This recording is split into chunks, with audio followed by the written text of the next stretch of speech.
ये जा रहा है कि बिहार में चलेगी तो लालू यादव के पीछे ही चलेगी। भैया ये कौन कहा? कांग्रेस ऊंट बैठियो जाए तो गधा से ऊंचा है। लालू यादव मेरे बुजुर्ग हैं, मेरे सम्मानित नेता हैं। लालू यादव की अपनी पार्टी है। कांग्रेस का लीडर राहुल गांधी जी और प्रियंका गांधी जी। कांग्रेस के बगैर बीजेपी को हराना मुश्किल है। महासचिव महोदय ने किसी भी बात को कहा है तो उस संदर्भ के पीछे कांग्रेस की विचारधारा होती है।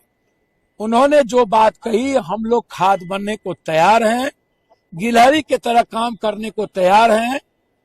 निश्चित रूप से जो दायित्व पप्पू यादव, कन्हैया या किसी को भी दिया जाएगा, उस दायित्व के साथ हम महासचिव जी के विचारधाराओं के साथ खड़े रहे। आखिरी सवाल है सर, अटकलें अब ये कहा जा रहा है कि बिहार में भी कांग्रेस अकेले लड़ सकती है जिस तरीके से दिल्ली। ये मुझे नहीं पता। गठबंधन है और कांग्रेस अपने तरफ से गठबंधन नहीं तोड़ती है। कांग्रेस को कम आंका गया और कांग्रेस, फिर मैं कह रहा हूं, give respect and take respect. Lalu Yadav ji का सम्मान है तो कांग्रेस का भी ऊंचा सम्मान है। सम्मान करके कोई भी दल बीजेपी को हरा नहीं सकती। बिहार की 13 करोड़ जनता कांग्रेस को देख रही है कि कांग्रेस के साथ हम खड़े हों, और मुझे लगता है कांग्रेस के साथ बिहार की जनता खड़ी हो। बिहार को अपमान करके चलेंगे, बेइज्जत करके चलेंगे। उनके पास कोई सब्जेक्ट नहीं है। 17 साल वो सरकार में अपनी बात नहीं बोले। 20 साल पहले क्या हुआ, 17 साल से बिहार में क्या होगा इसकी चर्चा नहीं है।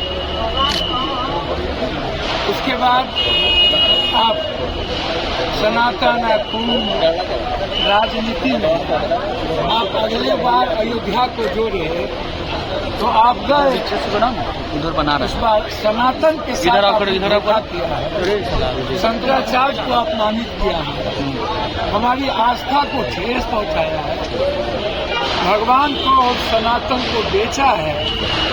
इसलिए जाइएगा। बिहार के परिप्रेक्ष्य में तो कोई बात बोले नहीं। एमएसपी का क्या हुआ, 1.25 करोड़ लोग बिहार से बाहर मजदूरी करने जाते हैं। कब फैक्ट्री होगी, कब मधेपुर की दूध फैक्ट्री बनेगी, रक्सौल, मुजफ्फरपुर, भागलपुर की फैक्ट्री कब होगी, जमालपुर की 3 हिस्सा रेलवे की फैक्ट्री बंद हो गया, उसका क्या होगा, उस पर चर्चा हुई नहीं। शीट मिल पर चर्चा हुई नहीं। बंदूक और सिगरेट फैक्ट्री पर चर्चा हुई नहीं। जरा आप उनको बताइए।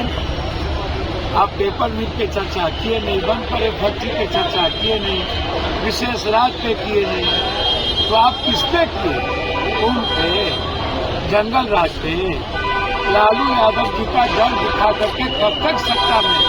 नीतीश कुमार जी के बगैर 7 जन्म में बीजेपी सत्ता में आ सकती है बिहार में। बिहार का पॉलिटिकल मिजाज बीजेपी के खिलाफ रहता है।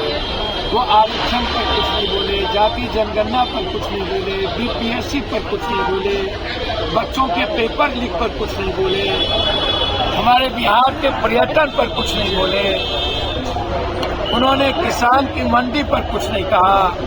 खाद 450 रुपया में मिलता है, 1800 रुपया उस पर नहीं बोले। आप आए, बिहार की जनता के पैसे से आपने मार्केटिंग किया। जो बीमा फसल योजना कांग्रेस के विजन से आ रहा है, उसको भागलपुर में त्याग दिखाने आए थे। ये गणेश परिक्रमा करने, तो फिर चुहिया की चुहिया। नरेंद्र बाबू जी नीतीश कुमार को अपमानित किए। 1 साल बड़े हैं, बेटा था आपका, लाडला कह गए हैं। पहले डीएनए को गाली दिए, और फिर नीतीश कुमार जी को आपने कहा ये अपमानित करता है महिलाओं को, इससे दुष्ट कोई नहीं। पहले पूरे बिहार के डीएनए को गाली दी, और इस बार तो आपने अति कर दिया, लाडला करके। और ये अति कर दिया कि आप ये कहे ही नहीं कि नीतीश कुमार के नेतृत्व में चुनाव लड़ेंगे या भावी मुख्यमंत्री यही है। और मंच पर चिराग जी थे, ना तो उनकी चर्चा की, ना जीतन राम मांझी की चर्चा की। ललन बाबू को पैरेलल खड़ा कर दिए नीतीश जी के, बारे नरेंद्र मोदी को मार दिए। ठीक है।